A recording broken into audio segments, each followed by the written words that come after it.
굿모닝, 굿나잇, 10분 아침 묵상 잠자리 생각 감사 연습 첫 번째 빌립보서 1장 최악의 상황에서 기뻐할 수 있는 이유입니다. 1절 그리스도 예수의 종 바울과 디모데는 그리스도 예수 안에서 빌립보에 사는 모든 성도와 또한 감독들과 집사들에게 편지하노니 하나님 우리 아버지와 주 예수 그리스도로부터 은혜와 평강이 너희에게 있을지어다. 내가 너희를 생각할 때마다 나의 하나님께 감사하며 간구할 때마다 너희 무리를 위하여 기쁨으로 항상 간구함은 너희가 첫날부터 이제까지 복음을 위한 일에 참여하고 있기 때문이라. 너희 안에서 착한 일을 시작하시니가 그리스도 예수의 날까지 이루실 줄을 우리가 확신하노라.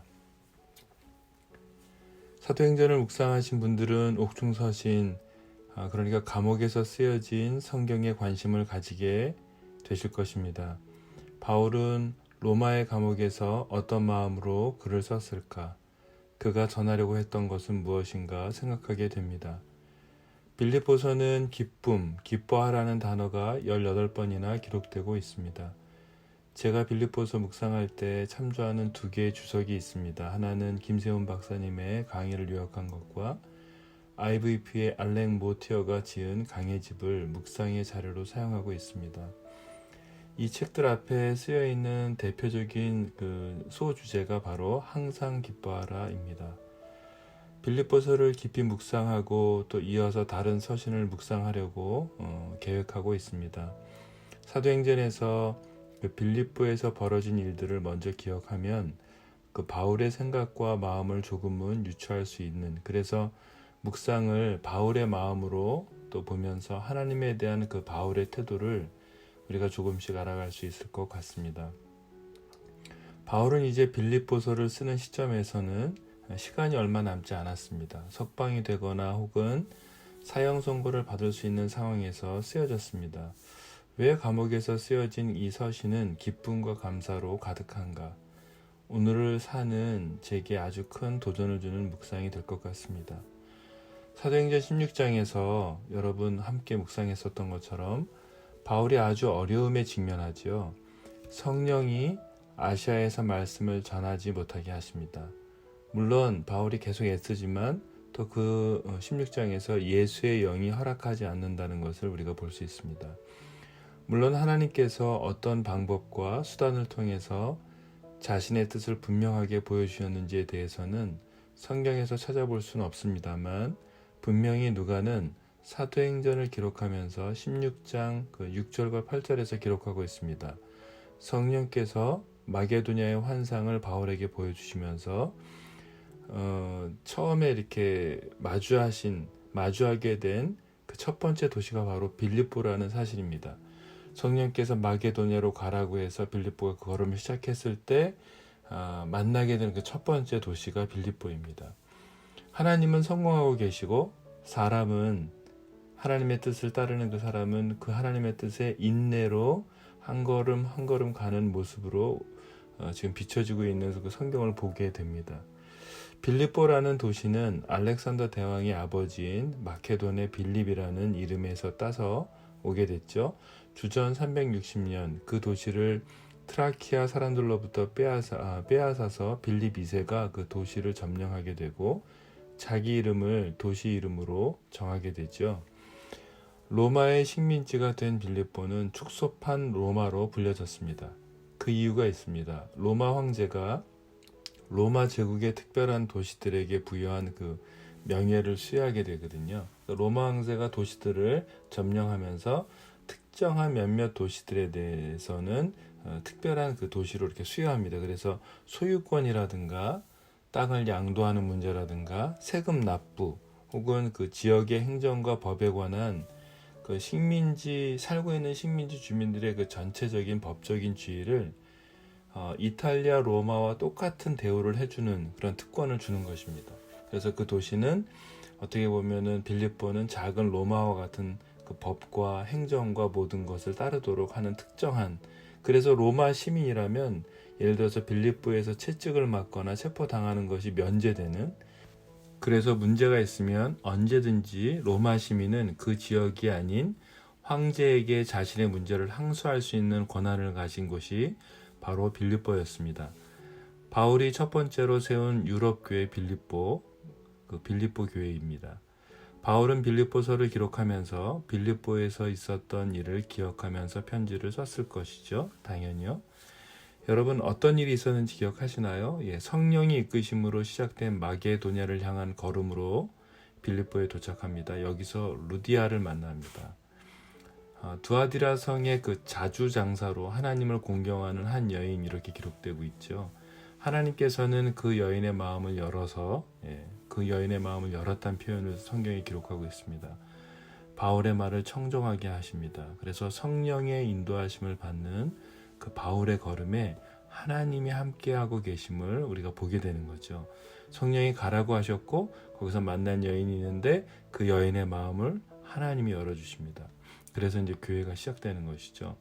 바울은 기도처를 찾고 있었어요.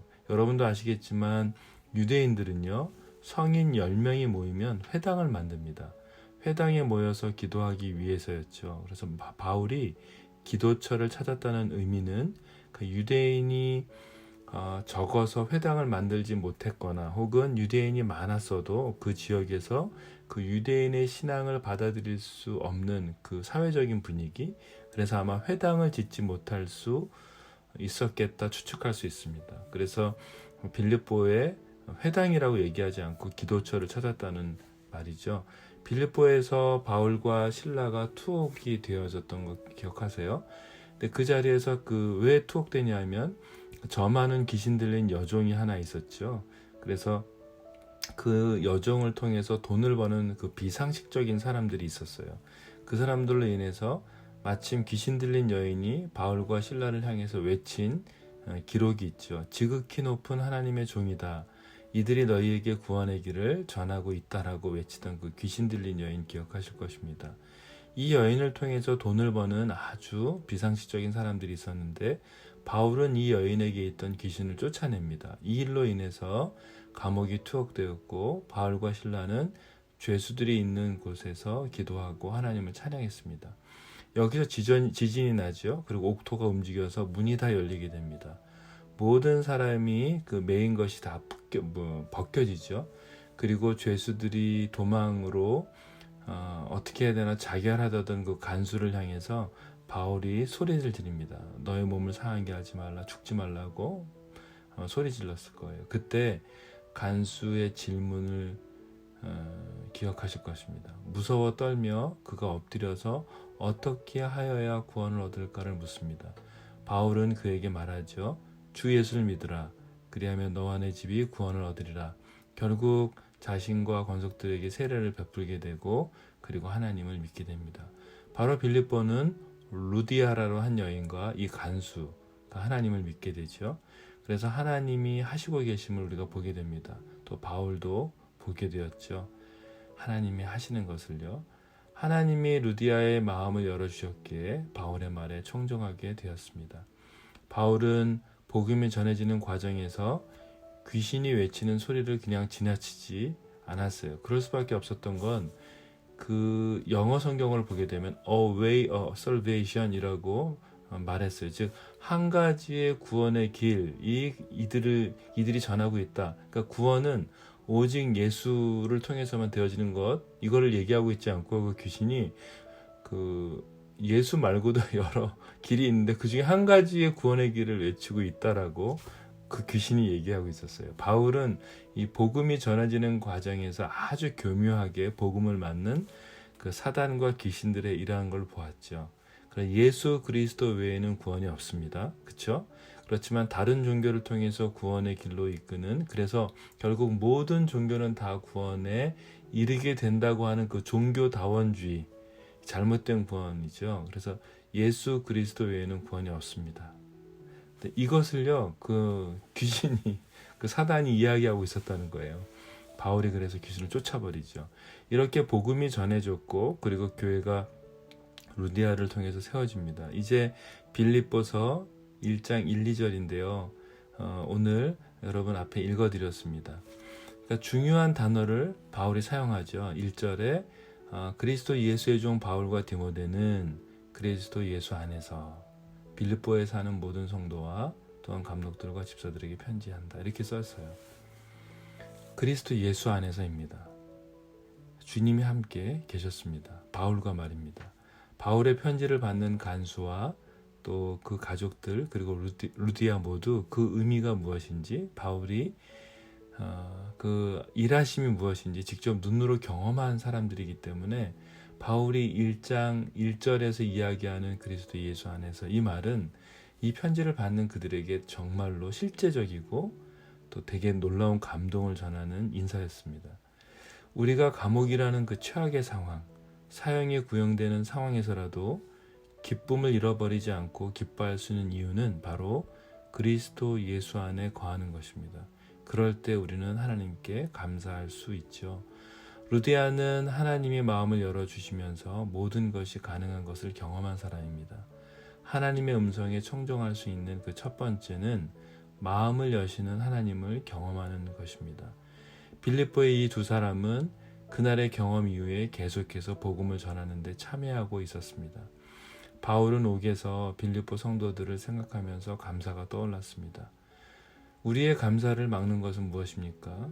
내가 주 안에 거하도록 막는 그 슬픔과 괴로움과 절망은 무엇입니까?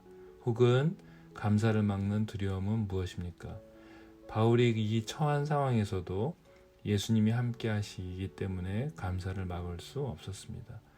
우리가 눈을 열어서 감사한 고백을 막는, 그래서 교묘하게 접근해서 또 교묘하게 접근하는 그 사단과 악한 영들을 향해서 오늘부터 빌립보서를 묵상하면서 감사 연습을 시작하려고 합니다. 그래서 썸레일에 감사 연습이라고 그래서 적었습니다. 빌립보서 묵상에서는 이전에 했었던 묵상을 위한 질문이 아니라 감사 연습을 했으면 참 좋겠습니다. 감사 연습은요, 내가 가진 최악의 상황에서 그 상황들과 기도 제목들을 감사로 바꾸는 거예요. 예를 들어서 바울의 상황이라면 하나님, 나를 옥에 가두셔서 감사합니다. 옥에 가두셔서 사랑하는 빌립보 성도들에게 편지를 전하고 기도할 수 있는 시간을 주셔서 감사합니다. 이렇게 우리가 고백하자는 겁니다. 어떤 가정의 목사님이 저에게 자신의 어려움을 고백했어요.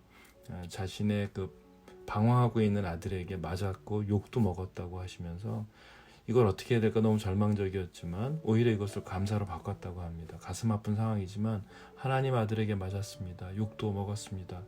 감사합니다. 이 아들을 도와주십시오. 아버지 감사합니다. 라고 고백했다는 거예요. 쉽지 않습니다. 하지만 우리가 이 연습을 해보는 거예요. 여러분 최악의 상황에서 기뻐할 수 있는 이유, 감사를 시작하는 것입니다. 주님이 함께 하시기 때문에 이 상황을 눈에 보이는 그 상황이 아니라 눈에 보이지 않지만 모든 것을 이끌어 가시는 그 하나님의 손길을 감사하면서 인내로 참아내며 우리가 감사의 고백을 시작하는 것입니다. 기도하겠습니다. 아버지, 제게 가장 아프고 어렵고 절망적인 문제를 제가 다 이해하지 못하지만 먼저 감사로 고백합니다. 그 이유는 모든 것을 이끌어 가신 분이 아버지이시기 때문입니다. 그분을 신뢰하기 때문입니다. 하나님 아버지, 바울의 기쁨의 그 서신 빌립보서를 묵상합니다. 제게 기쁨을 회복시켜 주시고 그리스도 예수 안에 거하는 저와 가족 그리고 모든 동역자들의 모습을 볼 수 있는 그런 영적인 눈을 지금 열어 주십시오. 예수님의 이름으로 기도드렸습니다. 아멘.